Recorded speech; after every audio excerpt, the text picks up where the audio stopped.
Dan untuk Kang Deddy Mulyadi, sebenarnya korban dalam hal ini umat Kristen tidak butuh uang ganti rugi itu. Menurut saya umat Kristen tidak haus bantuan dan berharap bantuan. Dan bahkan selama ini juga pembangunan gereja itu tidak berasal dari dana negara, tapi bersumber dari dana umat itu sendiri. Tidak seperti kaum mabuk agama yang cuma taunya ngemis lewat donasi dan berharap bantuan dari negara. Karena orang-orang primitif itu lebih sukanya terima bantuan. Tapi yang paling utama dan terutama yang dibutuhkan oleh kaum minoritas adalah keadilan dan keharmonisan, serta hidup rukun dalam perbedaan keyakinan. Bukan hidup saling curiga dan bermusuhan. Dan andaikan semua umat beragama di negeri ini hidup rukun dan damai, maka tidak ada yang namanya uang ganti rugi atas kerusakan yang dilakukan oleh kaum primitif mabuk agama bangsat jahanam itu. Pemirsa, ini adalah video lanjutan saya terkait aksi intoleransi yang terjadi di Desa Tangkil, Sukabumi yang dilakukan oleh orang-orang primitif asal Desa Tangkil, Sukabumi terhadap rombongan remaja dan anak-anak dari Jakarta yang melakukan kegiatan retret selama masa liburan sekolah di salah satu villa pribadi milik Ibu Maria Veronica Nina.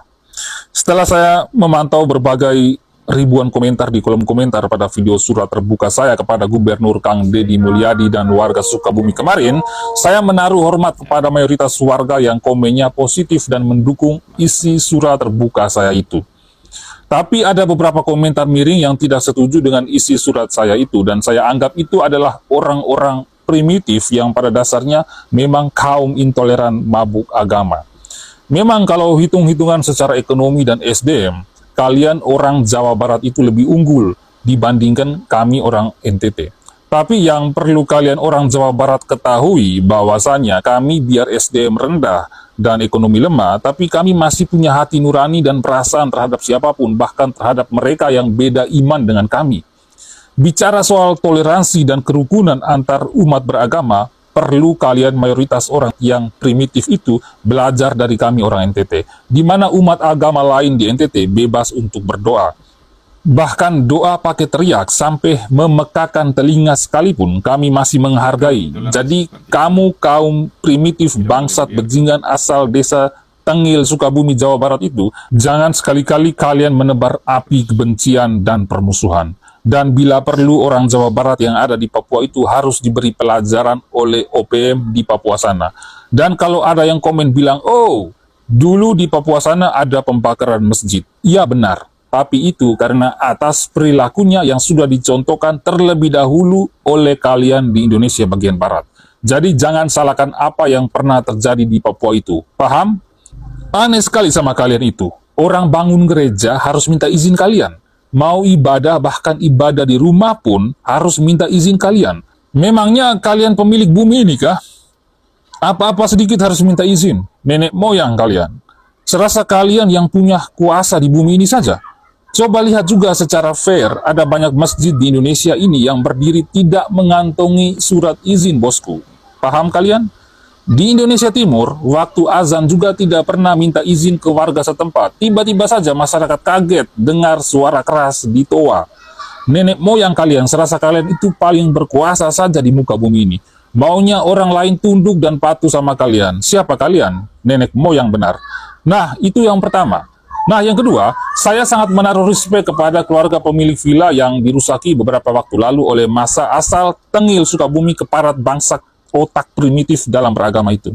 Yang mana pemilik villa tersebut walaupun menerima uang kompensasi atau ganti rugi atas kerusakan villa tersebut dari Bapak Gubernur Jawa Barat Kang Deddy Mulyadi sebesar 100 juta, tapi pemiliknya masih punya hati yang mulia. Yang mana setelah merenovasi villa tersebut, uang bantuan itu juga akan dibangunkan musola.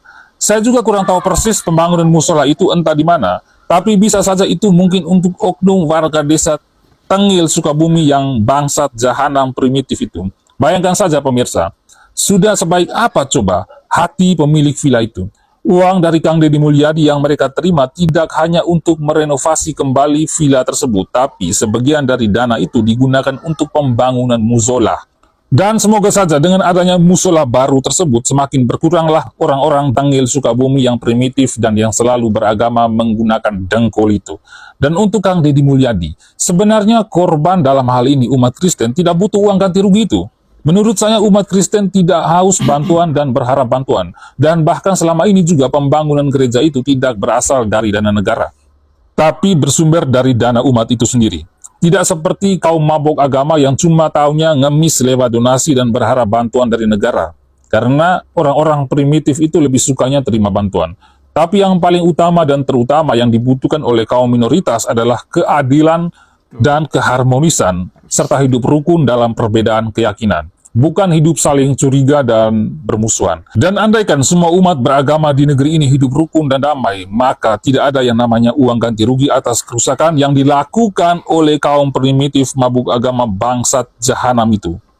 Tapi yang seharusnya yang dilakukan oleh Kang Deddy Mulyadi adalah sikap tegas dan harus punya nyali yang besar untuk memberantas kelompok intoleran yang ada di Jawa Barat itu. Jangan sesekali ada oknum pejabat di Jawa Barat yang dengan sengaja memelihara kaum intoleran primitif otak sampah jahanam itu demi kepentingan politik tertentu. Jangan. Itu jangan.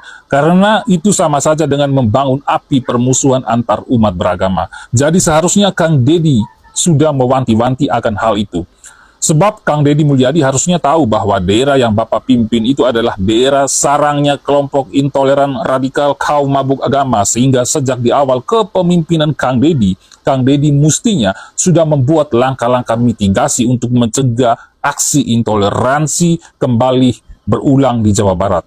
Harus ada sanksi tegas dan terukur untuk membuat mereka jera dan bertobat. Karena selama ini kaum mabuk agama primitif itu selalu saja mengatasnamakan ayat-ayat suci dan agama demi tujuan yang jahat. Miris kan? Teriak takbir, tapi yang mereka lakukan adalah tindakan kejahatan. Seakan-akan agama mereka menghalalkan segala kejahatan. Nanti kalau Islam dinilai yang jelek-jelek oleh nonis, malah kaum primitif itu kebakaran jenggot.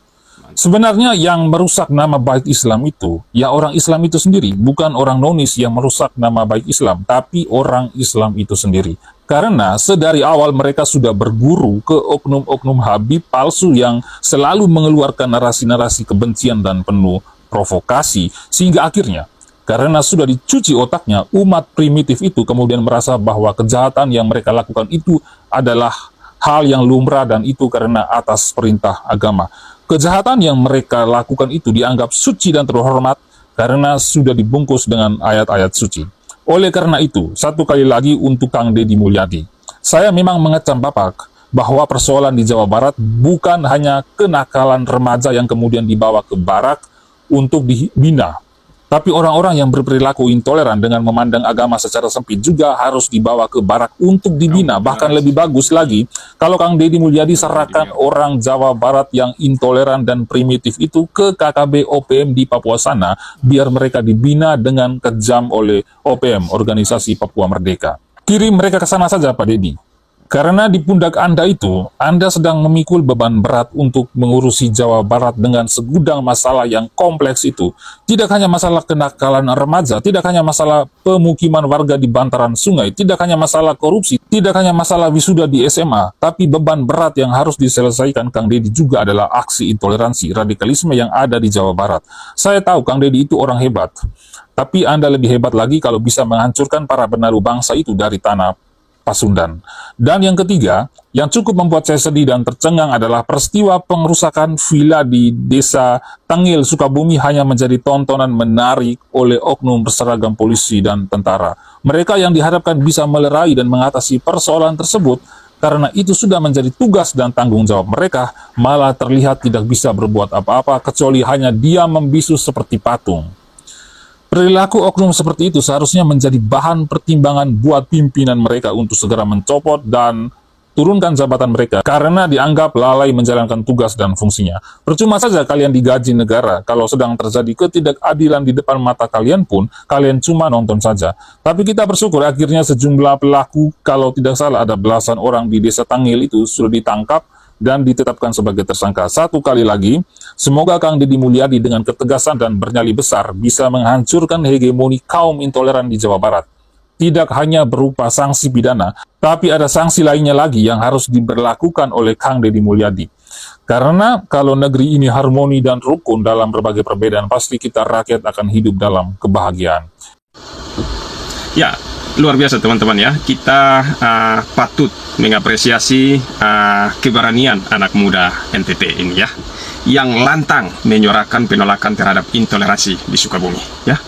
Sikap tegasnya yang meminta Gubernur Jawa Barat Kang Deddy Mulyadi untuk bertindak lebih keras terhadap intoleransi di Sukabumi patut kita acungi jempol, ya. Pernyataan ini menjadi pengingat penting bagi kita semua, ya, untuk senantiasa menjaga persatuan dan kesatuan bangsa kita, ya. Kepada seluruh umat Kristen dimanapun berada, marilah kita tetap tenang dan bijak dalam menanggapi situasi ini, ya. Hindari tindakan yang dapat memicu konflik dan perpecahan. Mari kita tetap percayakan proses hukum kepada pihak yang berwajib dan berharap mereka bertindak adil tanpa memihak, ya, tanpa memihak dan melindungi kaum intoleransi ini, ya. Ingatlah saudara, kaum intoleransi ini seperti hama yang merusak tanaman yang selama ini kita rawat bersama, ya. Mari kita lawan segala bentuk intoleransi dan tegakkan nilai-nilai Bhinneka Tunggal Ika, ya. Demikian video ini. Salam waras, Tuhan Yesus memberkati. Shalom.